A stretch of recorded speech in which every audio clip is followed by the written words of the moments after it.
I want to start with something that took me a long time to admit, even to myself. I was lonely. Not occasionally lonely. Not situationally lonely. Not the kind of lonely that goes away when you make plans or call someone or put something on the calendar. I was lonely in the deep structural, architectural way, the kind where loneliness is not an event that happens to you, but a condition you are living inside of, so completely and for so long that you have stopped recognizing it as loneliness and started mistaking it for simply the shape of your life. I did not know how lonely I was until I wasn't. And I wasn't lonely anymore until I left the country where I had spent my entire life at 76 years old and moved to a small city in the Philippines that most of the people I'd known would not have been able to find on a map. That is what I want to talk about today. Not the cost of living, though I will give you those numbers because I think they matter and I think you deserve them. Not the health care, though I will address it honestly because I am 78, and I understand that healthcare is not something you can wave away with enthusiasm about the weather. Not even the Philippines specifically, though I have come to love it with a completeness that surprises me still. I want to talk about loneliness, the American kind, the kind that is invisible because it is everywhere, the kind that I carried for years without knowing I was carrying it, the way you stop noticing the weight of something you've been holding long enough. My name is Frances. I am 78 years old. I live in Dumaguete City in the Philippines. And I am going to tell you the honest story of how a woman who had friends and family and a full life in Portland, Oregon discovered, at 76, that she had been profoundly alone for years, and what she found when she stopped being alone. Let me tell you about my life in Portland, because I think it's important that you understand that I am not describing the loneliness of a woman who had nothing. I had things. I had a life that looked, from the outside, like a life. I had an apartment in a neighborhood I had lived in for 11 years. I had a book club that met on the second Tuesday of every month, 8 women who had been meeting together since 2009, and who I liked genuinely, and who were genuinely kind. I had a daughter named Susan in Seattle, a 3-hour drive away, who called every Sunday and visited 4 or 5 times a year.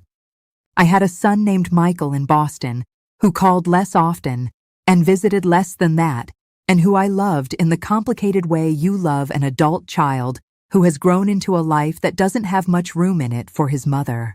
I had a church I attended on most Sundays.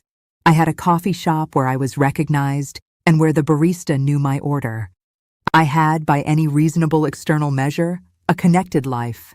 What I did not have, and what I could not have named until I had the contrast to compare it to, was the experience of being genuinely known by the place I lived in, of being necessary to it, of feeling that if I didn't show up somewhere, someone would notice and do something about the noticing. Let me try to be precise about this, because I think the precision is the point. In Portland, I could go 4 days without speaking to another person in a meaningful way, and nobody would notice. I could be sick for a week and the world would continue exactly as it had been. I could stop going to the book club and someone would eventually send an email asking if everything was okay. And I would say, yes, I've just been busy, and that would be the end of it. I could stop going to the coffee shop and the barista would serve the next person, and my absence would register as nothing, because my presence had registered as a transaction rather than a relationship. This is not a criticism of those people. They were not neglectful or unkind. They were living in a culture that had, over decades, and without anyone deciding this, gradually replaced the architecture of genuine community with the appearance of connection, social media, networking, events you attend, and people you know, and a life that looks full from the outside, and that has, at its center, a quiet that you learn not to examine too directly, because examining it too directly produces an answer you don't know what to do with. I was 76 years old, and I had lived inside that quiet for long enough that I had decided it was simply what getting older felt like. That the narrowing was natural, that the increasing irrelevance to the world around you was the price of age, and that accepting it gracefully was a form of dignity. I was wrong about all of it. And I found out I was wrong in a way I did not expect, and from a direction I did not see coming. My friend Barbara moved to Dumaguete in 2021. Barbara is 81 now, and she is one of the more formidably capable women I have ever known. Former civil engineer, twice widowed, with an attitude toward difficulty that I can only describe as professionally unimpressed. She called me from Dumaguete in January of 2022, and she said, with the directness that is her defining quality, "Francis, you need to come here." I said, "Barbara, I'm 74. I said, "I've never been to Asia." I said, "I have a book club." She said, "I know about the book club. You've mentioned it 60 times, and you never sound like you're actually glad to be going. Come here for a month. If you hate it, go home. But come." I did not go for another year. Not because I was opposed to it, but because I was 74, and the inertia of a life in one place for a very long time is real, and it takes more activation energy than I want to admit to overcome. I researched. I watched videos. I had long phone calls with Barbara, who answered every question with the patience of someone who has decided she is going to win this particular argument and is willing to wait. I flew to Dumaguete in February of 2023. I booked 6 weeks. I told Susan I would be back in 6 weeks. I told myself I would be back in 6 weeks. I came back 14 months later to close my apartment and ship what I wanted to keep. I have not been back since. I want to tell you about the first week in Dumaguete because I think the first week is where the important thing happened, and I want to describe it accurately because I think the accuracy is what makes it useful rather than sentimental. Barbara had arranged my guest house in a neighborhood called Bantayan, run by a woman named Ailing Tessie, who was 73, and who managed her establishment with the quiet authority of someone who had been doing exactly this for many years, and who had, in those years, developed a precise understanding of what newly arrived older American women needed, which turned out to be food, a reliable fan, and someone who checked on you without making it a production. Ailing Tessie checked on me. That is the simplest way to say it. She knocked on my door the first morning, not to ask if I needed anything, but to bring me something: coffee and a small plate of pandesal, the soft local bread rolls, warm from a nearby bakery. She knocked again the second morning. By the third morning, I was awake early enough to hear her coming, and I had the door open before she knocked, and she laughed at that and said, "Good, you are learning." I want to sit in that moment because I have thought about it many times since. Good, you are learning, not welcome, not is there anything I can do, not the transactional language of hospitality, just good, you are learning. As though my adaptation to this place was something she was personally invested in. As though my being here and finding my way here mattered to her not as a business outcome, but as a human one. That was day 3. By day 3, I was already in territory I had not been in for years in Portland. Barbara took me to the Palenque that first week. The wet market, open before sunrise, loud and fragrant and alive in a way that I found genuinely overwhelming for the first 2 visits and genuinely irreplaceable by the third. She introduced me to her fish vendor, a woman named Chiling who was perhaps 50 and who moved with the efficiency of someone who has performed the same skilled work 10,000 times. Chiling looked at me the way you look at someone you're assessing, not unkindly, and said something to Barbara in Cebuano, and Barbara laughed and translated, "She says you look like someone who has not been eating enough vegetables. She is going to fix that." She was right. She did. I want to tell you what that meant to me. A specific 74-year-old woman who had been shopping for food alone in Portland for 6 years, wheeling a cart through fluorescent-lit aisles, choosing things from packages, speaking to no one. Here was a woman I had never met who had looked at me for 30 seconds and made an assessment about my well-being and announced her intention to address it, not as a sales technique, as a fact. as the natural response to a situation that required a response. By the end of week 1, ailing Tessie was bringing me coffee. Ceiling was setting vegetables aside. Barbara's neighbor, a woman named Nana, who was 68 and who had appointed herself the social coordinator of the entire street, had knocked on the guest house door to invite me to something I didn't fully understand, but which turned out to be a birthday celebration for her grandson, where I ate lechon and danced badly and was teased warmly, and left 2 hours later feeling more included in a human gathering than I had felt at my own book club in years. That was week 1, and somewhere in the middle of week 1, without anyone pointing it out or making anything of it, I understood something that I had not been able to understand while I was living inside it. I understood how lonely I had been, not as a thought, as a physical sensation of contrast, the way you understand how cold you were only when you step into warmth, how hungry you were only when you eat. I had been lonely for years and I had not known it, and now I knew it because it was over. I want to tell you what happened over the following weeks, because I think the accumulation matters and I don't want to make it sound more instantaneous than it was. The loneliness didn't vanish. The deeper loneliness, the structural kind, the kind built over years, took months to fully dissolve. And even now, 2 years in, there are moments when I feel it echo. But the surface loneliness, the daily kind, the kind that comes from moving through a day without being genuinely seen by anyone, that began to lift within the first 2 weeks and has not returned in any meaningful way since. Here is what replaced it: a morning routine that involved people. Every morning I walked to Manang Nita's small carinderia on the corner for breakfast. Sinangag, garlic fried rice, with an egg on top and a cup of coffee that recalibrated my understanding of what coffee was supposed to taste like. Within 2 weeks, Manang Nita had stopped asking what I wanted and started bringing what she had decided I was having, which I found not presumptuous, but deeply comforting. The comfort of being known well enough that someone else can make the decision. Within a month, the other regulars, the tricycle drivers, the retired school teacher, the woman who sold things from a small table nearby, had made room for me at the table in the way that regular places make room for new regulars who show up consistently and mean it. A neighbor who noticed things.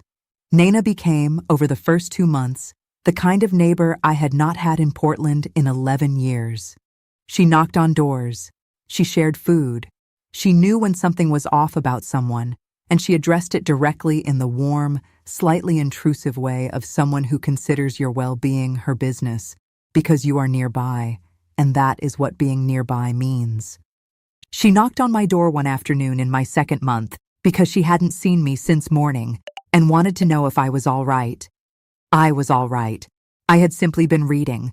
She said, "Good, come have tea." I went and had tea. That was it. That was the entire transaction, and it was worth more than I can calculate. A doctor who had time.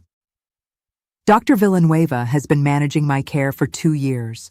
I am 78 years old, and I have a cardiovascular history and a list of medications and a set of health considerations that in Portland required coordination between 3 different specialists who did not speak to each other and who each had 12 minutes for me on a good day. Here I have Dr. Villanueva, who has 40 minutes and who knows my history because she has been paying attention to it for 2 years, and who calls me Francis, and to whom I say things I could not say in the efficient, timed atmosphere of American medical care, because there is actual time to say them. A reading program that needed me. Barbara had started a small literacy program at a community center near the university. She recruited me within my 1st month. I sat with children, between 7 and 10, arriving on Saturday mornings with the seriousness of small people who have decided this matters, and listened to them read. I helped with the hard words. I learned their names, and they learned mine, and a girl named Maricel, who is 9 and who reads with an expression of total absorption, started saving me a seat on the bench next to hers. She has been saving me that seat every Saturday for 2 years, The seat is 18 inches wide and slightly uncomfortable, and I would not trade it for anything in Portland. Now let me give you the numbers, because I think you need them, and because they are real, and because the life I am describing did not require wealth to build. My apartment in Dumaguete. 2 bedrooms. I use one as a bedroom and one as what I call my library, which is 4 shelves of books I shipped, and a chair and a good lamp and a window, with a view of the garden that Nana planted outside it without asking, and that I water every morning. Tiled floors, ceiling fans, air conditioning in the bedroom at night, a small kitchen, a balcony. Rent, 14,500 pesos a month. At current rates, $257. My income, Social Security of $1,480 per month, plus a small pension from my years as a public librarian in Portland that adds $410 for a total of $1,890 a month. In Portland, my apartment had been $1,320 a month. I had $570 remaining for everything else, and I had been doing the anxious arithmetic of someone for whom that margin was too thin for comfort. Here, I pay $257 in rent, and I have $1,633 remaining for everything else, and the everything else costs approximately $410 a month, including electricity at $50, water at $8, internet at $32. My helper Rowena, who comes 5 days a week and costs $62, food at $105, medications at $27, the same medications I took in Portland that cost me $94 there, and Dr. Villanueva at $15 per visit 4 times a year. Surplus per month? Approximately $1,220. After 2 years, I have added over $29,000 to my savings. At 78, on a librarian's pension and Social Security. But I want to say clearly what I have said before in different ways. The money is the door. What is on the other side of the door is not money. What is on the other side of the door is Manang Nita, knowing what I'm having for breakfast. Nana's tea in the afternoon, Maricel's saved seat, Ceiling's vegetables, Ailing Tessie's coffee on the first morning, and the second, and the third. What is on the other side of the door is the end of the loneliness. I want to address what is hard because I have learned from watching other people's videos and reading other people's accounts that the versions which leave out the hard parts are the least useful ones, and I want to be useful. I have a heart condition. Not a crisis, managed, monitored, stable under Dr. Villanueva's care, but real and present and something I think about. The healthcare infrastructure in Dumaguete is good for what I need routinely and adequate for moderate urgencies. For serious cardiac events, I know my plan. The best private hospital in Dumaguete for immediate response, CEBU City if I need specialist cardiology, and I have medical evacuation insurance that I review every year. I do not think about this with fear. I think about it the way you think about a fire extinguisher, present, maintained, not expected to be needed, genuinely important that it's there. At 78, I have more days than I used to when the body is the conversation. The heat in the warm months requires management that a younger version of me would not have needed. I move more slowly through the palenque than I did in year 1. These are not complaints. They are facts, and I include them because I think it matters that a 78-year-old woman is telling you honestly that this life is livable at this age and that the management it requires is well within what this place makes possible. Susan has visited twice. Both times she arrived as my daughter who worries about her mother and left as a woman who had met Nana and eaten at Manang Nita's and watched Maricel save a seat and who said, the second time, quietly and without making it more than it was, I don't worry about you anymore, Mom. I can see that you're not alone. She was right. I am not alone. I was alone in Portland, in my apartment with my book club and my Sunday phone calls, and my barista who knew my order, and my son in Boston who meant to call more, and my daughter who worried from Seattle. I was alone inside all of that the way you can be alone inside a crowd, which is the particular loneliness of a culture that has confused proximity with connection and mistaken the appearance of community for the thing itself. I am not alone in Dumaguete.